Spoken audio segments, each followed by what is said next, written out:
Indonesia beli drone daripada Turki. Apa benda pula dah ni yang terbang ni? Macam kapal terbang tak ada pilot je. Weh, okay, tengok jap. Nanti saya cerita apa benda ni ya. Ketika melihat Indonesia bangkit, mungkin ada juga pihak-pihak yang tidak senang. Di Asia Tenggara kita berada di tempat yang paling bawah, jauh ke hadapan. Indonesia nombor 1, kita sekarang ke bawah. Ada banyak kita nak beli sebenarnya, Dr. Ya? Dalam perolehan untuk tahun depan, kita akan bawa balik 2 male UAV. Dia besar, sama besar macam jet pejuang.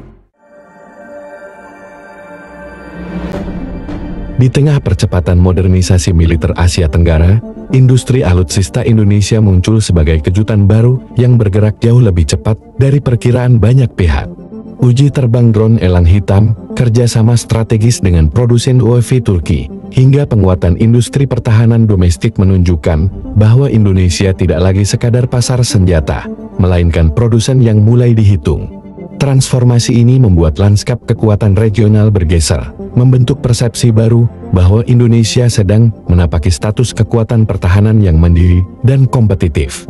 Perubahan inilah yang pelan-pelan menimbulkan kegelisahan di Malaysia. Negara itu, yang selama bertahun-tahun menganggap dirinya stabil dalam urusan pertahanan, kini justru tersandung masalah anggaran, asat-usan, dan minimnya modernisasi. Pengakuan dari Mat Sabu bahwa militer Malaysia semakin tertinggal dari Indonesia menjadi sinyal internal bahwa jarak kapabilitas kedua negara makin melebar. Kebangkitan industri drone Indonesia, disertai ambisi produksi bersama dengan Turki, membuat posisi Malaysia tampak statis dan reaktif, alih-alih progresif. Tak heran jika sebagian elit politik Malaysia mulai menunjukkan rasa tidak nyaman. Mereka mengamati setiap langkah Indonesia, dari produksi UAV hingga kebijakan alih teknologi, sembari bergegas ikutan membeli drone Turki hanya untuk memastikan tidak tampak terlalu jauh tertinggal. Namun tetap saja, modernisasi karena terpaksa mengejar tidak pernah sekuat modernisasi yang lahir dari visi jangka panjang. Ketika melihat Indonesia bangkit, mungkin ada juga pihak-pihak yang tidak senang, yang melihat selama ini Indonesia kayaknya hanya dinina-bobokkan saja. Nah, sekarang kita sudah mau pada era kebangkitan dengan postur pertahanan yang sudah mulai bisa memberikan daya gentar saat Pak Presiden Prabowo Subianto menjabat sebagai Menhan. Beliau memang punya visi yang sangat jauh ke depan. Kita harus menjaga kedaulatan, kemudian keutuhan wilayah dan keselamatan bangsa. Di Asia Tenggara kita berada di tempat yang paling bawah, jauh ke hadapan. Indonesia nombor 1, kita sekarang ke bawah. Apa benda pula dah ni yang terbang ni? Macam kapal terbang tak ada pilot je. Weh, okay, tengok jap. Nanti saya cerita apa benda ni ya. Dahsyat lah, Indonesia ni sekarang dah menuju ke era yang lebih canggih, lebih moden. Oh my god! UAV ni nama dia Black Eagle lah. Oh, elang hitam. So dia dah develop daripada country tu sendiri. Dia bukan maknanya dia beli dengan orang, tak. Dia yang develop. Okay. Kalau tengok dekat body ni ada banyak 1, 2, 3, 4, 5, 6 ke 7 agensi yang terlibat nak menjayakan projek ni lah. Dekat Malaysia saya tak dengar lagi lah kot. So bila tak tahulah, Allahualam. Okay. So drone ni ataupun nama dia UAV ni digunakan untuk kerja-kerja perisikan, dan lepas ni dikatanya dia orang nak pasang misal, so boleh buat ini lebih kepada ketenteraan lah. So actually memang dahsyat lah, sebab apa, dia boleh terbang ketinggian almost 23,000 kaki, dan dia boleh terbang 30 jam tanpa henti. What? So untuk mission-mission yang impossible apa semua tu, dia orang boleh buat lah, menggunakan drone-drone ni kan.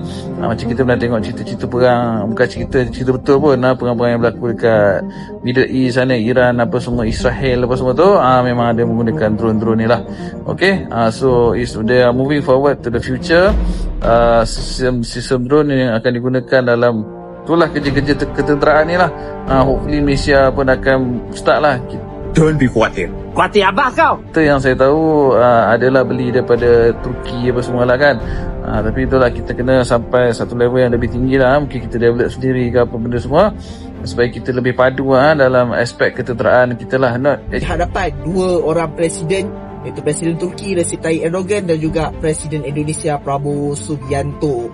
Okey, tanda tangan antara dua itu memastikan Indonesia membeli sekurang-kurangnya 60 buah drone TB3 Bayraktar dan juga 9 buah 9 buah drone Bayraktar Akinci. Okey. Jadi ada yang kata 60 set, ada yang kata 60 buah, ada yang kata 9 set, ada yang kata 9 buah. Kalau 9 set mengikut konsep dengan Poland, satu set bermaksud 6 buah drone. Jadi kalau 60 kali 6 around 320 drone, dan juga 9 kali 6 around 54 drone untuk Akinci, dan juga 320 drone untuk Bidata. Walau macam mana pun ini merupakan pembelian besar, sebab anggaran awal pembelian ni adalah sebanyak $1 billion. Okey, pembelian drone ni. Selain daripada membeli drone ini, Indonesia juga akan dapat teknologi buat drone daripada Beka Teknologi, mana ada berlaku pemindahan teknologi, transfer of technology, di mana Republic of syarikat tempatan Indonesia akan buka kilang dan set up untuk bina drone tu. Okey, untuk buat dan bina drone tu. Antara punca yang besar Malaysia ini tidak dihormati sebenarnya di mata dunia apabila kita bercakap isu yang menyentuh kedamaian antarabangsa. Orang tidak hormat kepada Malaysia sebab Malaysia tidak ada industri pertahanan. Malaysia tidak memiliki kepakaran yang hebat sehingga kita dapat mengeluarkan senjata kita sendiri yang memberi kekuatan untuk negara kita dan memberi mesej kepada negara-negara lain bahawa this is Malaysia.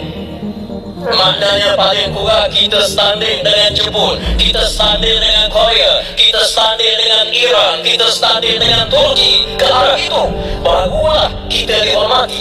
Terima kasih Datuk Sito, terima kasih kepada Tan Sri Fahmi bertanya tentang drone. Ada banyak kita nak beli sebenarnya, ya. Dalam perolehan untuk tahun depan kita akan bawa balik 2 MEL UAV. MEL UAV ni bukan drone kecil Tan Sri, dia besar, sama besar macam jet pejuang. Ini yang boleh berada di udara lama dan mempunyai jangkauan mata yang jauh sampai 600 lebih kilometer, beratus-ratus kilometer. Ini akan kita deploy di kawasan perairan Selat Cina atau di Laut Cina Selatan untuk kita mengawasi benteng perairan negara kita. Banyak drone-drone juga akan saya sebutkan juga nanti, tapi kita tak boleh sebut sangat. TUDM dapat drone setahun awal.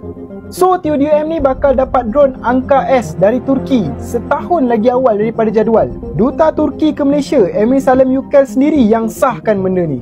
Drone ni bukan calang-calang teknologi dia punya power sampai ada isu teknikal sikit sebelum boleh diterima. Punyalah canggih sangat faham-faham je lah.